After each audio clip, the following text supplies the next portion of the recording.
ചില മനുഷ്യന്മാരുണ്ടാവും 10 മക്കളുണ്ട്, ആവശ്യ നേരത്തെ ഒറ്റൊന്നുമില്ല, അങ്ങനെ ഉണ്ടാവും. ചില ആൾക്കാർക്ക് ഒറ്റ ചെറുക്കനേ ഉള്ളൂ, എല്ലാത്തിനും ഉഷാറാണ്, അങ്ങനെ ഉണ്ടാവും. അതാണ് ബറക്കത്ത് പറഞ്ഞത്. 3 ലക്ഷം റുപ്യ കയ്യിലുണ്ടായിട്ട് ₹1 കടം ചോദിക്കേണ്ടി വന്നാൽ എങ്ങനെ ഉണ്ടാവും? അതാണ് ബറക്കത്തില്ല എന്നതിന്റെ അടയാളം. ആകെ 1000 റുപ്യ ഉള്ളൂ, എല്ലാ ചെലവും കഴിഞ്ഞിട്ട് 200ന്റെ ചോന്ന നോട്ട് കീശയിൽ വെക്കാൻ ബാക്കിയുണ്ടെങ്കിൽ അതാണ് ബറക്കത്ത് എന്ന് പറയുന്നത്.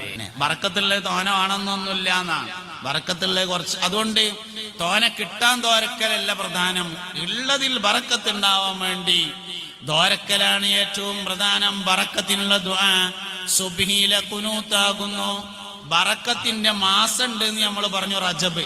ബറക്കത്തിന്റെ ദിവസമുണ്ട് വെള്ളിയാഴ്ച, ബറക്കത്തിന്റെ രാത്രിയുണ്ട് വെള്ളിയാഴ്ചയുടെ രാവ്, ബറക്കത്തിന്റെ സമയമുണ്ട് തഹജ്ജുദിന്റെ സമയം.